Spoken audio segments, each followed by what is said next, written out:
हम दोस्तों, क्या हाल है? सबके खैरियत से हैं? ठीक हैं? Singapore visit visa, Singapore work permit की मुझे बेतहाशा मैसेजेस कॉल्स आते हैं, बेतहाशा। मेरी रिक्वेस्ट होती है भाई वीडियोस देख लें, आगे से जवाब आता है हमने वीडियोस देखी हुई हैं। मेरा नहीं ख्याल कि कौन सी वीडियोस देखी हुई है, क्योंकि वो सवाल जो पूछ रहे हैं उसका जवाब तो उन्हीं वीडियोज़ में दिया होता है। मेरी कोशिश होती है इन व्लॉग के ज़रिए मैं आपको ज़रा क्लियर पिक्चर बताता रहूँ।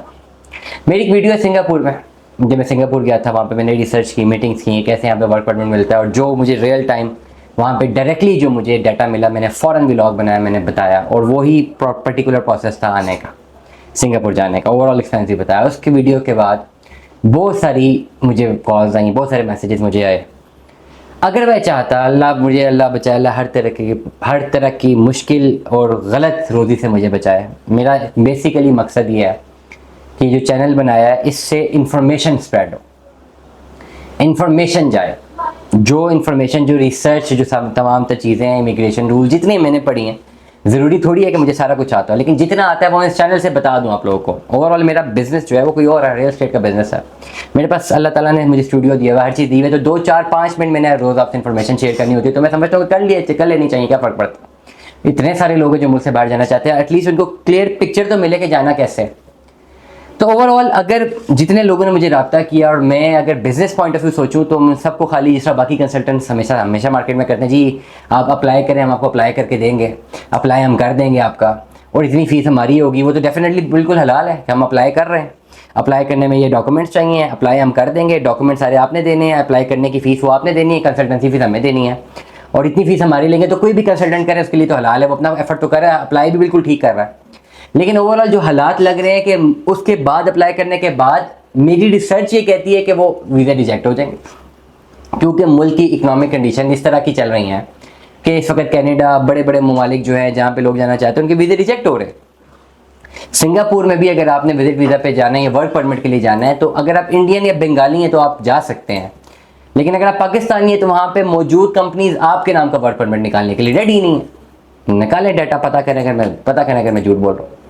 जो हमारे अपने लोग हैं जो वहाँ पे सिंगापुर में, जब उनसे हम रिक्वेस्ट करें कि जी चलें बच्चे, अगर यहाँ से वर्क परमिट आप दे दें इनको, आपकी तो कंपनीज हैं, तो उनकी ख्वाहिश होती है कि इंडियन बंगाली को दे दें, पाकिस्तानियों को ना दें, क्योंकि ये जाके वहाँ पे मामला ख़राब करते हैं, उनके लिए प्रॉब्लम्स क्रिएट करते हैं। इसलिए Singapore work permit it's not an easy task. Singapore work permit मुश्किल है। चीज़ें वही हैं जो मैंने बताई हैं, चीज़ें सारी की सारी वही हैं जो मैंने बताई हैं पहले व्लॉग में, लेकिन उसमें ये है कुछ चीज़ें जो है उसके बाद अपडेटेड मिली, बाद में पता लगी, हमने बताई आपको, इसी चैनल से बताई, लगातार बताई, ठीक है।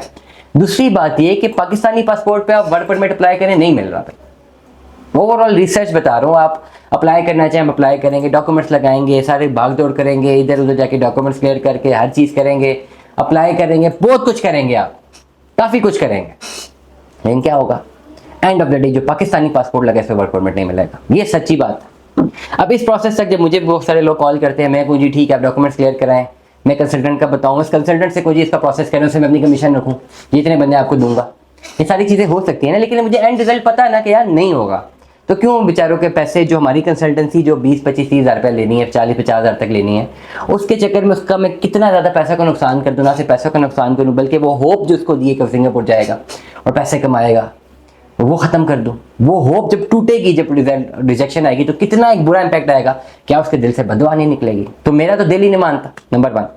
नंबर 2, जो वर्क परमिट मार्केट पे मुझे बहुत सारे बच्चे वर्क परमिट भेजते हैं कि जी हमें वर्क परमिट मिला हुआ है, 18-20 लाख रुपए वो कहते हैं कि हमसे मार्केट में एजेंट ने लिया है, और वो वर्क परमिट जो मेरे पास आता है, I am unable to read it out कि आया वो जेन्युइन वर्क परमिट है या फेक है, क्योंकि वो 1.5-2 महीने से मुझे बच्चे बात कर रहे हैं, अभी तक वो फ्लाई करके नहीं गया। अगर वर्क परमिट जेन्युइन होता तो देर कौन सी है, अब जा सकते थे सिंगापुर। तो ओवरऑल सिंगापुर जो है एक अच्छी इकोनॉमी है, बहुत बड़ी इकोनॉमी है, जाया जा सकता है, इस पर कोई दो राय नहीं है। लेकिन मैंने एक बात ये की थी कि वर्क परमिट पे अगर आप यूं ढूंढने के आपको कोई नौकरी मिले तो मुश्किल है। हाँ, वहां पे अपनी कंपनी स्टैब्लिश करें, ये हो सकता है। मैंने उस पर भी वीडियोस बनाई है, जरा मेरी वीडियोस पे जाएं, पॉपुलर वीडियोस पे क्लिक करें, आपको नजर आ जाएगी आप सिंगापुर में अपनी कंपनी स्टैब्लिश कर सकते हैं। लेकिन कंपनी स्टैब्लिश करने में 10 लाख, और कंपनी को वहां पे चलाने में एटलीस्ट 10 से 12 लाख रुपया और चाहिए आपको, 20 से 22 लाख रुपया आपका लगेगा अगर आप इस रकम नहीं चलाते हैं वहाँ पे। ये सारा का सारा सिनेरियो है, ये होगा। तो 20-22 लाख रुपए अगर आपने देके वहाँ पे कंपनी चला के वहाँ से वर्क परमिट निकाल के फिर कोई काम धंधा ढूंढना है वहाँ पे, तो 20-22 लाख रुपए में तो आप यहाँ पे मल्टीपल बिजनेसेस कर सकते हैं, आप डिस्ट्रीब्यूशन पे जा सकते हैं। मेरा काउंटर नैरेटिव ये है फिर भी सिंगापुर जाना चाहते हैं बिजनेस वीज़ा में, तो एक बंदे का एक्सपेंस 10 लाख इनिशियल, 10 से 12 लाख रुपया मैं बिजनेस रजिस्टर करवाने की बात कर रहा हूँ, वहाँ पे अकोमोडेशन और बाकी चीज़ों की बात नहीं कर रहा। 10 लाख इनिशियल यहाँ पे एलएलसी अब यहाँ पे बनाते हैं, और फिर एलएलसी बना के वहाँ पे ऑनलाइन कंपनी बना के फिजिकल ऑफिस के साथ फिर वहाँ पे चलाने के $3600 आपको पर एनम देने हैं, और फिर जिसके नाम का वर्क परमिट निकालेंगे तो उसकी आपने फीस भी देनी है। तो जितना पैसा लगाएंगे उससे बहुत कम कमाएंगे। हाँ, सेटल होने के लिए आपके पास बड़ा अच्छा खासा पैसा मौजूद है और आप यहाँ से जाके वहाँ सेटल होना चाहते हैं Singapore, then you can go.